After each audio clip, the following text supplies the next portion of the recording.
자, 오늘은 로마서 말씀하는 날입니다. 자, 로마서. 사람들이 이런 얘기를 합니다. 만약에 그럴 일은 없지만 성경이 66권이죠. 구약 39권 그리고 신약 27권 합쳐서 66권의 성경인데 66권의 성경 중에서 그럴 일은 없지만 이게 다 없어져 버렸어요. 기록이 내려오지 않습니다. 딱 한 곳만 내려온다고 가정을 합니다. 그렇다면은 창세기부터 계시록 중에서 딱 한 곳만이 있어도 이 복음은 분명히 아주 넓이 편만하다고 표현하죠. 편만하게 증거됐을 것이다 라고 하는 성경책이 있습니다. 그것이 뭘까요? 바로 로마서입니다. 왜 그러냐면 로마서라고 하는 1장부터 16장 말씀 안에는요, 예수 그리스도의 십자가와 하나님이 어떻게 하면 우리에게 자녀되는 권세를 주는지, 또 예수님을 통하여 우리 안에 계시는 성령님의 역사는 무엇인지에 대해서 너무나 복음을 핵심적으로 잘 요약했기 때문에 66권 중에서 한 권 로마서만 있어도 복음은 증거됐을 것이다. 그러니 얼마나 중요한 책인지를 알 수가 있겠죠. 또 하나, 결혼을 하면은 반지를 이렇게 껴줍니다. 사랑하는 아내에게, 남편에게 언약의 약속에 반지를 껴주죠. 이 로마서가 마치 1장부터 계속 흘러나오는 메시지가 하나님의 자녀되는 권세, 하나님과 그 아들 예수 그리스도와 영적인 신랑 신부가 되는 권세를 우리에게 약속의 반지를 껴준다라고 표현을 합니다. 자, 다이아몬드 반지를 예를 들어 보겠습니다. 신랑 신부가 다이아몬드 반지를 꼈다 했을 때에 다이아몬드 반지의 그 다이아몬드 같은 역할을 하는 것이 로마서 8장이라고 합니다. 즉, 이 로마서는 너무나 언약의 충실하고 언약의 성취에 대한 내용들이 줄줄이 흘러넘치는데 그 중에서도 로마서 8장 말씀은 우리 영혼 속에 마치 다이아몬드가 반짝 빛나는 것처럼 가장 핵심적인 진리의 메시지를 전한다고 얘기를 하고 있습니다. 특별히 로마서 7장까지는 예수 그리스도를 믿었지만, 복음을 믿었지만 아직 성령을 받지 않은 상태에 대해서 묘사를 하고요.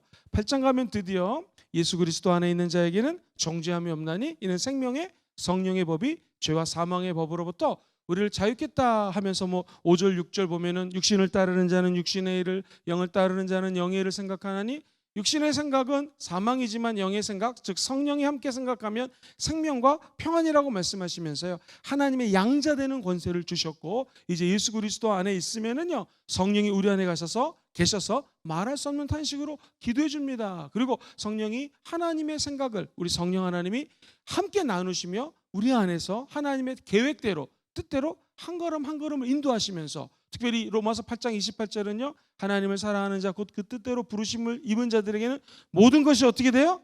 합력하여 선을 이루는 성령 사역에 대해서 로마서 8장은 전합니다. 그리고 9장 10장 11장까지 이 예수 그리스도의 교리가 무엇이고 예수 믿는 사람은 어떤 마음으로 믿음으로 살아야 되는지를 이야기합니다. 뿐만 아니라 로마서는요 그냥 예수 믿고 구원받았다로 끝나는 것이 아니라 진짜 삶에서 어떻게 생활해야 되는지까지도 12장 이하에 쭉 적혀져 나가고 있습니다. 그러니 복음도 담겨져 있어요. 앞부분의 교리, 그리고 뒷부분에 우리 삶의 실천적인 것들, 모든 것들이 이 로마서 안에 들어있다라고 해도 과언이 아닙니다. 자, 한번 교재를 보시면 249페이지에 보면 기록 목적이 무엇인가, 내가 이제 로마를 방문할 것입니다 라고 사도 바울이 자기 방문 계획을 알리는 것입니다. 그리고 스페인으로 가는 전도 여행에 도움을 얻기 위해서 이 복음을 증거했다고 이야기를 하고 있습니다.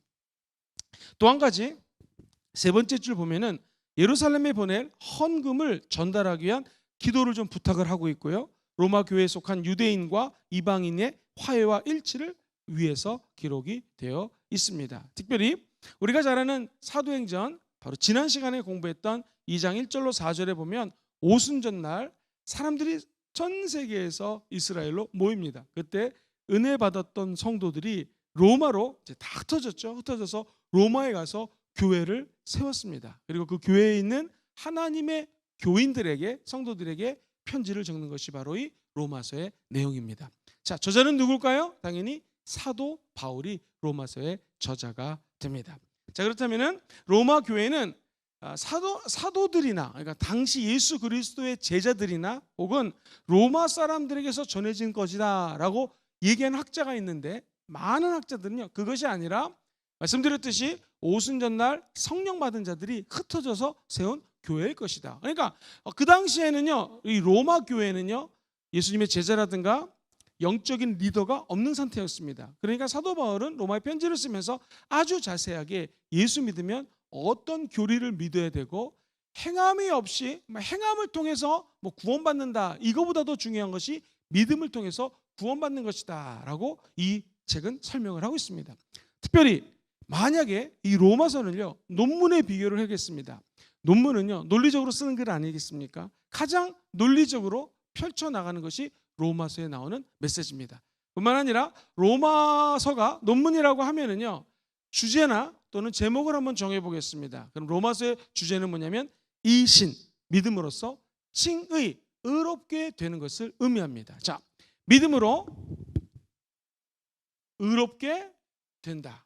의로움, 믿음. 자, 그리고 나서 이 의인된 사람이 믿음을 가지고 삶을 어떻게 꾸려나가는지가, 이게 다 로마서의 핵심 진리입니다.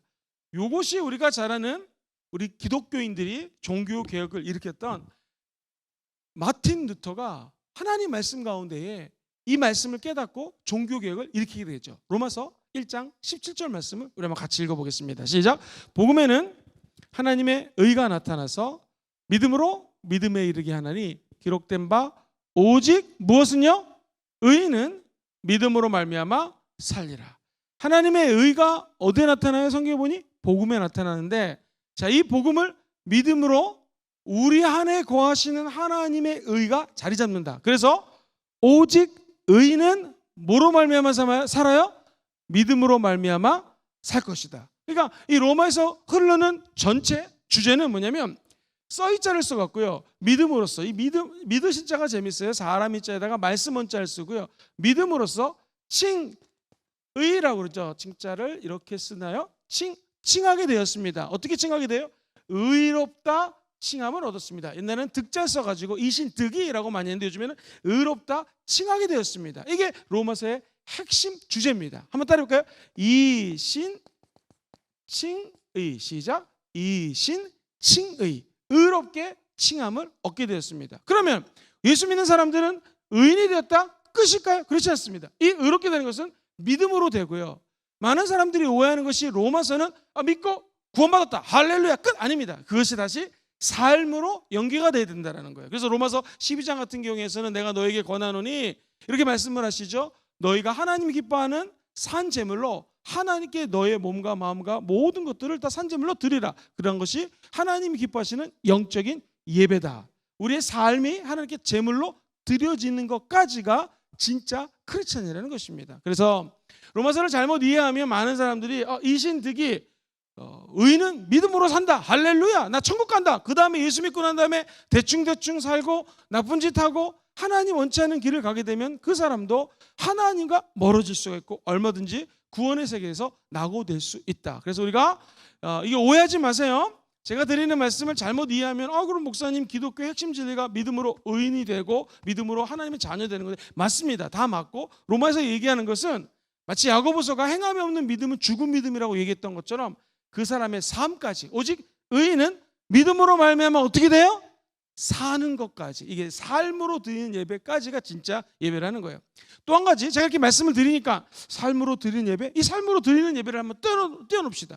저 여러분들이 이제 출근해서 회사 직장에 이제 출근하시면요, 거기서 맨날 예배 드릴 수 없잖아요. 그리고 산제물로 드리라고 그러는데 일을 안 하고 예배를 거기서 드릴 수 없잖아요. 그러니까 오직 의인은 믿음으로 말미암아 산다라는 것은 믿음으로 예배를 드리는데, 예배는 예배당에 와서 주일날, 수요일날, 금요일날 또 이렇게 다니엘 말씀 양육 같은데 실제로 하나님이 임재하는 예배당에 와서 드리는 것이 우리가 하나님 앞에 영과 진리로 드리는 예배고요.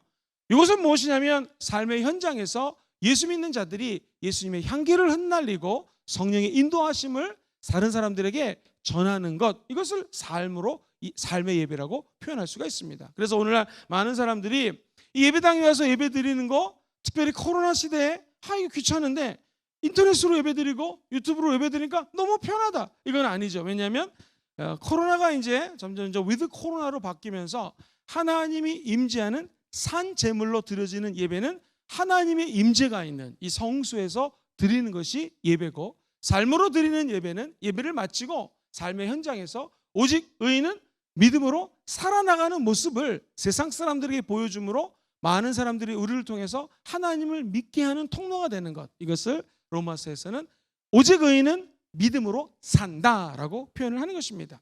그래서 성경에 보면은 너희와 나의 믿음으로 말미암아 피차 아니함을 얻기 원한다. 신기한 것은요, 믿음 있으면 피차 아니함을 얻습니다. 믿음 있는 사람들하고 2박 3일 정도 또는 어디 한번 수련을 가보십시오. 서로가 아니함을 얻습니다. 위로함을 얻어요. 그런데 세상 사람들하고 며칠만 한번 지내보십시오. 있는 믿음도 없어질 수가 있다는 거예요. 믿음의 공동체는 의인은 모여서 예배 드리고 그것이 우리 마음속에 체득화됨으로 삶으로 표출되는 것까지를 로마서는 이야기하고 있다. 기억하시면 좋겠습니다. 그리고 또 하나 얘기하는 것은 이 로마서에서 한번 따라해 볼까요? 의인은 없나니 하나도 없습니다. 시작. 의인은 없나니 하나도 없다고 그래요. 그리고 좀 이따 제가 시간 나면 설명이 되겠지만 의인은 없는데 오직 믿음으로 의인 된다면 이게 뭔 말입니까? 자, 로마서 7장에 보면은요, 사도 바울이 얼마나 자기 자신을 거의 혐오하듯이 이렇게 얘기해요. 내 안에 선을 행하고자 하는 내가 있는데 선을 행하지 않고 오히려 악을 행한다. 그러니까 가만히 보니까 자기 자신을 면밀하게 조사해봤더니 내 안에 하나님을 따르고자 하는 내가 있고 악을 따르고자 하는 내가 있는데 가만히 보니 그게 바로 내 안에 있는 죄성이라는 죄성.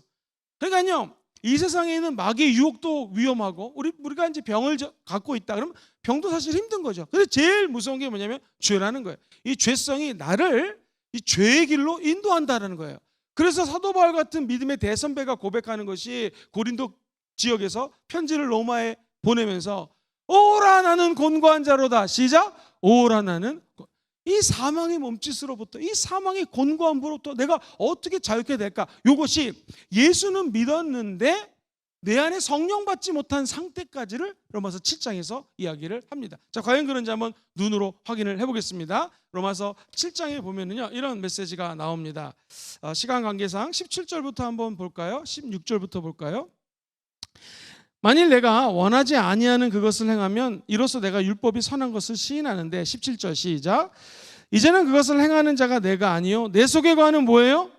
죄다. 18절 시작. 내 속 곧 내 육신에 선한 것이 거하지 아니하는 줄을 아노니 원함은 내게 있지만 선을 행하는 것은 없다 하면서 19절에 보니 내가 원하는 바 선을 행하지 아니하고 도리어 원하지 않은 바 뭐를 해요? 악을 행한다. 20절 시작. 만일 내가 원하지 않으냐는 그것을 하면 이는 행하는 자가 내가 아니요 내 속에 거하는 뭐다? 죄라는 거예요. 이 죄가 이렇게 무섭습니다. 21절에 보니 그러므로 내가 한 법을 깨달았는데 곧 선을 행하기 원하는 나에게 악이 함께 있다. 내 속사람으로는 하나님의 법을 즐거워하지만 내 지체 속에서 다른 한 법이 있는데 내 마음의 법과 싸워서 내 지체 속에 있는 죄의 법으로 나를 사로잡는 것을 내가 어떻게 해요 지금? 본다. 얼마나 괴롭겠습니까? 그러니까 24절에 보면 시작. 오라 나는 곤고한 사람이로다. 이 사망의 몸에서 누가 나를 건져내랴. 야, 이게 굉장히 비극적입니다. 사도 바울 같은 분도 성령의 충만함을 받지 못할 때는요 죄를 따라갔다는 것이거든요. 죄는 참 무섭습니다. 근데 갑자기 25절 마지막 절에 문맥이 조금 바뀌면서 8장 가면 자기 때문에 막 오라 나는 곤고한 자로다. What a wretched man that I am. 영어 성경에 적혀져 있는데요, 내가 얼마나 버러지 같은 자인가 라고 고민하다가 갑자기 문체가 좀 바뀌기 시작합니다. 자, 우리 25절 한번 볼게요. 시작. 우리 주 예수 그리스도로 말미암아 하나님께 감사해요. 죄를 짓고 있는 내 모습 본데 왜 감사할까요? 그런즉 내 자신이 마음으로 하나님의 법을, 육신으로는 무슨 걸 섬겨요? 죄의 법을 따른다. 내가 마음으로는 하나님을 따라가기 원하는데 이 육체가 죄의 법을 섬긴다, 따라간다는 거거든요. 그러면서 우리가 잘 아는 8장으로 갑자기 샥 바뀌게 됩니다. 8장 1절도 마저 읽어보겠습니다. 시작. 그러므로 이제 그리스도 예수 하는 자에게는 결코 정죄함이 없나니. 자, 여기서 한번 절 보시죠. 정죄함이라는 것은 말 그대로 condemnation이라는 걸 쓰는데요, 정죄하는 거예요. 이 정죄함이 뭐냐면은 그동안에는요, 만약 저와 여러분들이 운전을 하는데 빨간불에 안 쓰고 그냥 갔어요. 그럼 어떻게 됩니까? 딱지가 날라오죠. 교통순간이 보면은 범칙금이 나올 것입니다. 왜냐하면 법을 어겼기 때문에. 그렇지 않겠습니까? 그런데 이제 저와 여러분들은 육신으로는 세상에 살고 있지만 영적으로는 마귀의 법, 심지어는 율법 아래 사는 자가 아니라 이제는 성령 하나님의 법을 따라 살게 되어 있어요. 그것을 따라해 볼까요? 생명의 성령의 법. 8장 1절 한번 다시 한번 띄워봐 주세요. 그러므로 이제 그리스도 예수 안에 자는 결코 정죄함이 없나니. 왜 정죄함이 없어요? 이제 우리가 하늘 법을 따라가게 돼 있어요. 성령 법을 따라 살아요. 그것을 2절에 이렇게 표현합니다. 시작. 이는 그리스도 예수 안에 있는 무슨 법? 생명의 성령의 법이 있는데, 이 법이 뭐로부터 우리를 해방하여? 죄와 사망의 법으로부터 너를 해방한다. 아까 사도 바울이 권고하고 느낀 것은 뭐예요? 죄잖아요. 죄가 잉태한 즉 사망까지 올라가죠. 욕심 잉태한 즉 죄를 갖고 죄가 장성하면 사망까지 가잖아요. 그러니까 죄랑 사망은 마귀가 제일 좋아하는 무기예요.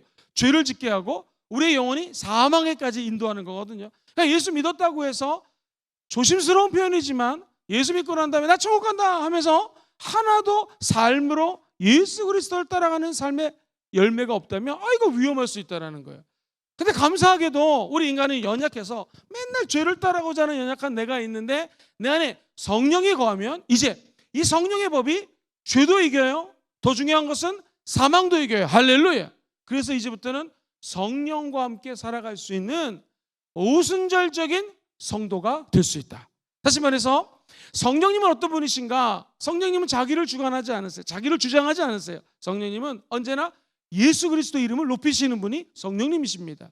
성령이 너에게 오시면은 내가 말한 것을 기억나게 할 것이고 그는 나를 드러낼 것이라고 얘기해요. 그러므로 성령 충만을 오해하면은 성령 충만 받았으니 방언을 하고 권능으로 귀신 쫓아내고, 다 맞습니다. 우리 교회도 그런 기적이 일어나고 있는 걸 믿습니다. 근데 진짜 성령 제대로 충만한 건 뭐예요? 성령이 충만하면 죄랑 싸워서 피 흘리기까지 이길 수 있는 힘이 성령이 부어주신다는 거예요. 교회 와서 방언하고 심지어 성령의 은사를 받았다 할지라도 삶에서 성령의 열매가 나타나지 않으면 이건 사실 어찌 보면은 진정한 크리스찬이 아니라는 것이죠. 그래서 로마서 얘기하는 건 뭐냐면은, 예수 믿는 사람들은 성령을 따라 살아가야 되는데 이것을 한번 따라해볼까요? 성스럽게 살아갈 수 있는 성화의 과정이 필요하다는 것이죠. 거룩하게 변화돼가는 sanctification, 성화의 과정이 필요하다. 그래서 이 신칭이 justification이라고 하거든요. 의롭다 돼 있는 삶이 이제 sanctification, 성화까지 올라갈 수 있도록 누가 도와주세요? 성령 하나님이 도와주신다라는 것이 사실 로마서의 핵심 주제라고 이야기를 할 수가 있습니다. 사랑하는 순복음종교의 모든 성도님들, 우리가 예수 믿었지만 죄를 안 짓지 않습니다. 예수를 믿었지만 미워하고 화를 낼 수도 있고 연약해서 넘어질 수 있어요.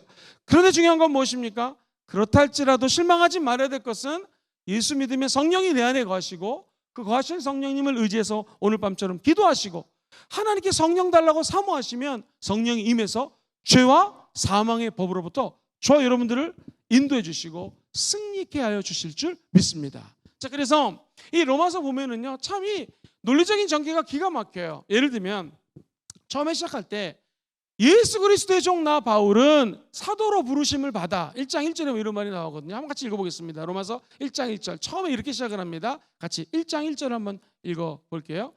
예수 그리스도의 종, 시작. 예수 그리스도의 종 바울은 사도로 부르심을 받아 하나님의 복음을 위하여 어떻게 해요? 택정함을 입었다. 사도 바울이 깨달은 것은, 내가 종인데 나는 사람의 종도 아니고 조직이 있으면 조직의 종도 아니고, 예수 믿는 사람들은 누구 종이라는 거예요? 예수 그리스도의 종이라는 거예요. 사랑하는 성도님들, 직장에 가면 만약 어떤 직장인 위에 대리, 부장님, 사장님이 계시면 여러분들은 그 사람들의 종 아닙니다. 그 회사의 종도 아닙니다. 저 여러분들은 예수님의 종인 줄 믿습니다.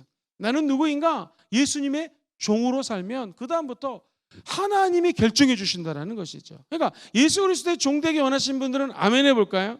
오늘날 사람들이 당신은 주의 종입니까? 이 말은 흔히 전도사님, 목사님들, 선교사님들을 주의 종이라고 하는데, 광범위하게 얘기하면 오늘날 예수 믿는 모든 사람들은요, 만인 대제사장설에 의해서 저 여기 계신 모든 분들이 다 하나님의 자녀고 예수님의 종입니다. 그리고 성령의 일꾼이에요. 할렐루야. 우리도 이렇게 자기 자신을 소개할 때 나는 예수님의 종입니다 라고 소개할 수가 있는 것이에요. 그렇다면 예수 그리스도의 종인 사도 바울이 깨달은 건 무엇인가?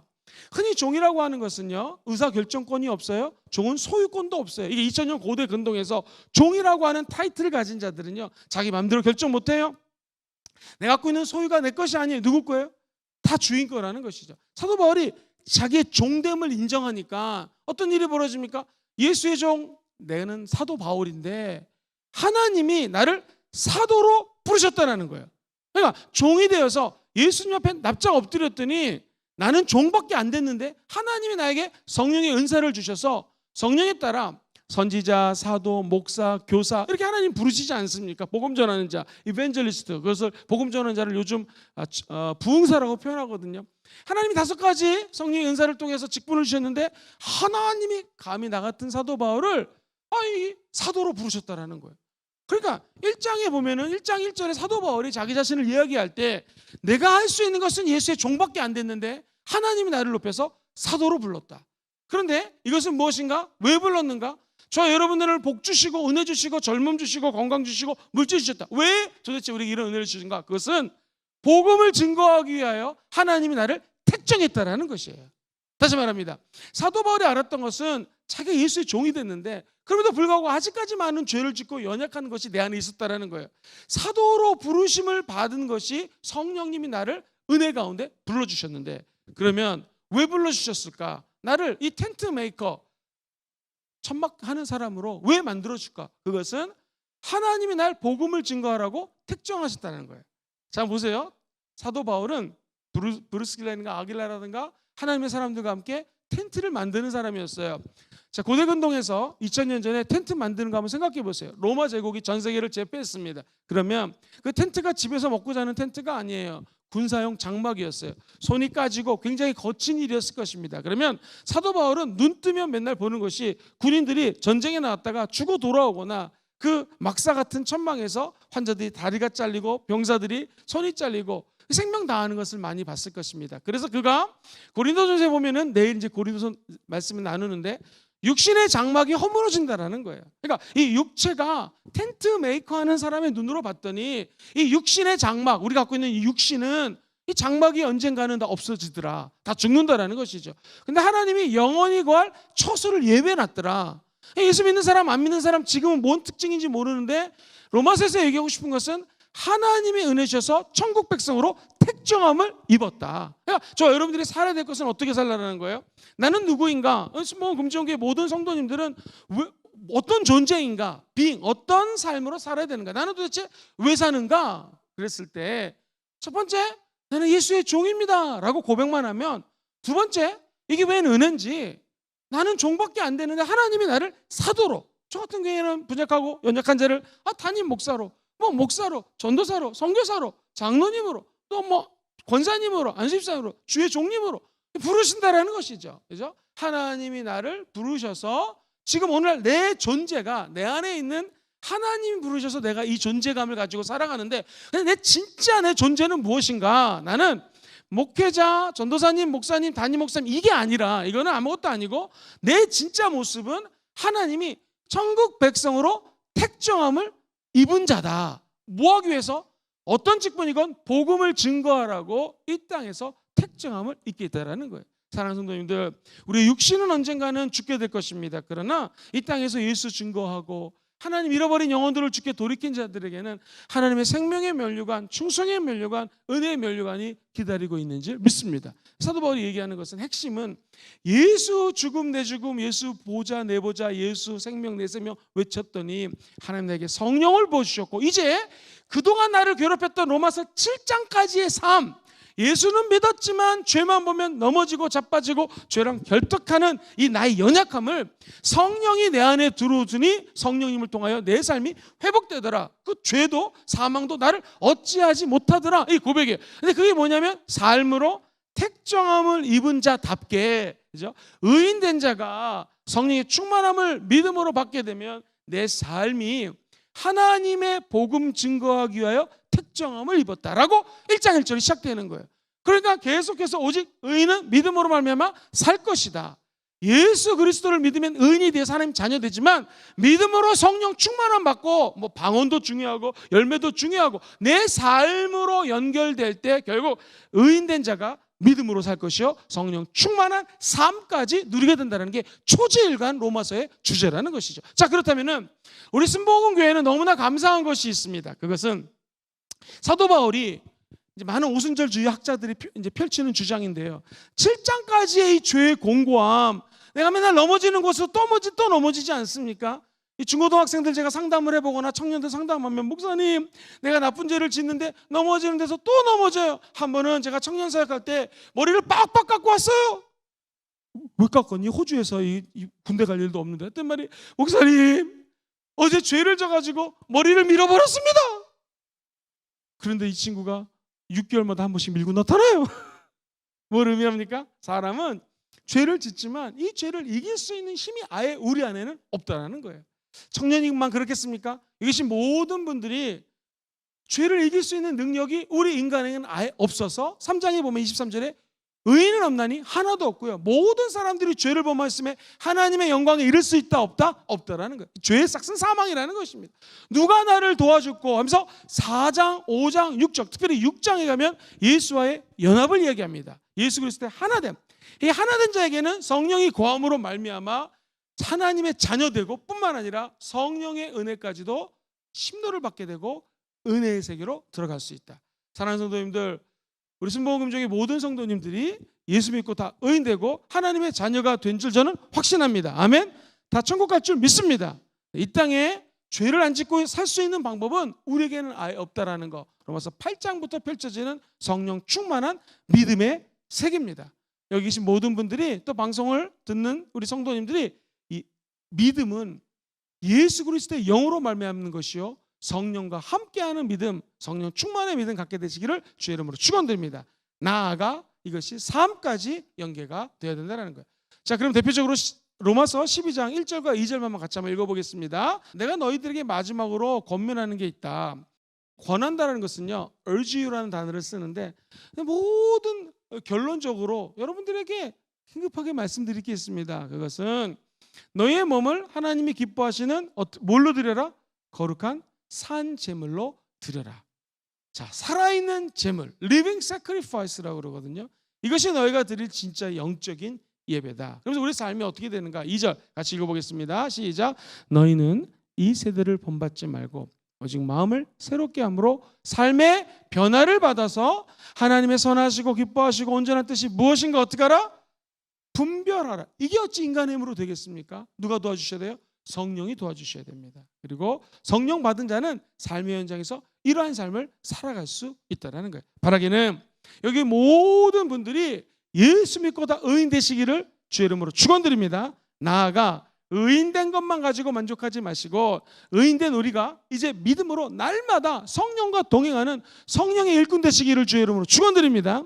예배를 통하여 이 성령의 충만함을 받죠. 그러면 이제 삶의 현장에서 예수 그리스도의 피 묻은 십자가 복음을 증거하기 위하여 택정함을 받는 모든 백성들 되시기를 주의 이름으로 축원드립니다. 자, 그럼 이제 몇 가지 로마서의 핵심 내용을 박스로 정리해드리고 강의를 마치겠습니다. 자, 첫 번째는요, 교재는 250페이지에 나오는데 하나님의 심판 원리가 있어요. 네 가지를 얘기합니다. 첫 번째는 진리에 따라서 심판합니다. 하나님의 심판이 뭘대로 돼요? 진리대로 된다는 거예요. 세상의 심판은 법이 맨날 바뀌지 않습니까? 어제는 죄인인데 오늘 안 죄인일 수 있는 거죠. 또 오늘은 죄인이 아닌데 내일은 죄인이 될 수 있는 거예요. 근데 이것은 하나님의 심판은 하나님의 말씀 진리대로 심판이 다가온다. 두 번째 거 읽어봐요. 시작. 행한 대로 보응한다. 세 번째 거 시작. 사람의 외모를 취하지 않는다. 이게 우리 인간과 하나님의 차이점이죠. 하나님 우리의 마음의 중심을 보신다. 네 번째 시작. 각 사람이 지닌 빛과 이해의 양에 따른다. 얼마만큼 성령의 빛을 나타내는가. 그리고 하나님을 알지 못하는 자도 심판을 받고 하나님의 계시를 더 많이 받은 자들은 어떻게 돼요? 더 큰 책임이 있다. 이게 사실 어마무시하게 무서운 말입니다. 하나님의 일을 하고 있는 저같이 목사님들, 전도사님들, 장로님들, 권사님들, 안수집사님들, 이 재직이라고 그러죠. 중직들은요, 더 큰 심판이 기다리고 있다는 거예요. 자, 우리가 이 하나님의 일, 장로님, 권사님, 안수집사님, 저같이 목회자들, 이게 어찌 우리 인간의 힘으로 할 수 있는 일이 있겠습니까? 없다는 것이죠. 그렇기 때문에 심판을 면할 수 있는 유일한 방법은 결국 성령님의 도우심을 받아야 된다는 것이죠. 그것을 유대인들은요, 나는 하나님의 선민이야 라고 하면서 유대인들이 받고 있는 축복을 이렇게 이제 얘기를 합니다. 252페이지 보면 이스라엘이 소유한 8가지 특권이 있다고 박스는 정리를 하고 있는데, 이 축복이 예수 믿은 저와 여러분들에게는 이제 8가지 축복이 우리에게 전이가 된다. 첫 번째 읽어봅시다. 시작. 양자됨. 옆에 것도요. 유대인들을 세상 가운데 구별하여 하나님의, 이제는 우리가 다 예수 믿으면 양자가 된다. 두 번째 영광인데요. 야훼의 영광은 유대인의 성전에만 임재하셨다. 오늘은 어떨까요? 야훼의 영광은 유대인의 성전뿐만 아니라 오늘 순복음 금정교회 또 우리 화명성전에 임한다는 거예요. 나아가 우리 안에 계신 성령님 때문에 저와 여러분들이 성전이 되었고 성전된 우리에게도 하나님의 영광이 임한다는 것이죠. 자, 세 번째 읽어볼까요? 시작. 언약들. 옆에 거 읽어보죠. 시작. 이스라엘을 자기 백성으로 삼으신다는 하나님의 신성한 언약을 주셨다. 근데 이제는 그 언약들이 신약 시대에는요 성취가 됐어요. 누구 때문에? 예수님 때문에. 네 번째 율법. 이스라엘은 시내산에서 하나의 율법을 직접 만든 놀라운 특권을 받았습니다. 맞죠? 출애굽기 20장. 근데 오늘은 어떻습니까? 성령을 통하여 하나님의 레마, 하나님의 로고스가 우리를 삶을 지배할 수 있다. 엄격히 말하면 성령님의 도우심 없이는 저 하나님 말씀을 따라갈 수가 없다. 그러니까 5, 6, 7, 8 계속 얘기하는 게 뭐예요? 예배, 약속들, 조상들, 그리스도. 이게 유대인들이 갖고 있는 선민의식인데 로마에서 얘기하는 건 뭐예요? 복음이 이방인들, 유대인뿐만 아니라 이방인들에게까지도 편만하게 증거하는 것이 목적이라고 성경은 이야기합니다. 예를 들면 내가 복음을 부끄러워하지 않으니, 유명한 말이죠. 로마서 1장 16절 한번 띄워봐 주시겠습니까? 사도 바울의 고백입니다. 나는 복음을 부끄러워하지 않는다. 영어 성경은요 I'm not ashamed 이렇게 됐거든요. 내가 부끄러워하지 않습니다. 뭘 부끄러워하지 않아요? 이 복음은 모든 믿는 자들에게 구원을 주시는 하나님의 뭐가 됩니까? 능력이 되는데, 첫 번째는 유대인들에게요, 두 번째는 헬라인 즉 이방인들에게도 이것이 하나님의 복음은 능력이 된다라고 이야기를 합니다. 그러면 구원의 조건이 내가 선민이기 때문에 우리 엄마 아빠가 목사님이니까 내가 구원받는다, 이거 아니라는 것이죠. 구원의 조건은 무엇인가? 먼저 마음으로 믿어. 아까 제가 의 얘기했죠. 의에 이르고. 한번 따라할까요? 마음으로 믿어 의에 이르고. 자, 마음으로 믿어서 의에 이르고, 그 다음에 한번 따라해볼까요? 입술로 시인하여 구원에 이른다. 시작. 입술로 시인하여 구원에. 사람들 앞에서 증인의 자세, 증인된 삶까지 연결이 돼야 된다는 것입니다. 그러니까 마음으로 믿어 의인될 뿐만 아니라 삶에서 믿은 자들이 삶으로 살 수 있는 데까지 연결해야지 된다는 것이 계속해서 로마에서 얘기하는 의인, 믿음, 믿어야 된다. 그리고 삶으로 성령님까지 함께 살아나가야 된다는 거예요. 야, 이거 참 쉬운 말은 아니죠. 그러니까 우리가 죄를 짓지 않을 수 있는 방법이 결국 내 안에는 하나도 없다. 그럼 누가 도와주셔야 돼요? 성령님이 도와주셔야지 로마서 12장 이하에 나오는 예수 믿는 자들의 삶을 제대로 살아갈 수 있다는 것입니다. 결론입니다. 여러분, 의인은 예수님 때문에 됩니다. 할렐루야. 그리고 이제 예수 믿고 구원받은 우리 자녀들은요, 한번 따라볼까요? 성령님과 동행하는 믿음. 시작. 성령님과 동행하는 믿음. 이거 없이는요 우리 삶에서 승리할래야 승리할 수가 없다. 사도 바울 같은 분도 죄를 따라가는 연약한 자기 죄성을 고백했다는 것이죠. 그럼 우리 삶에서 성령님과 동행하며 성령이 택하신 그 은혜를 선포하며 살아갈 때 믿지 않는 자들이 또는 교회를 떠났던 자들이 우리를 통하여 삶으로 예배드리는 저 여러분들을 통하여 삶의 현장에 아름다운 성령의 열매를 맺는 사랑, 믿음, 사랑의 열매, 그리고 우리가 알고 있는 성령의 9가지 열매들을 맺는 것을 보면서 야, 나도 교회 다니고 싶다, 저 사람을 닮고 싶다, 이 하는 삶까지 연결되는 정말 로마서 얘기하는 진정한 그리스도인들이 다 되시기를 주의 이름으로 축원드립니다. 할렐루야. 자, 오늘 로마서의 이 축복이 함께 하시기를 예수님 이름으로 기도합니다.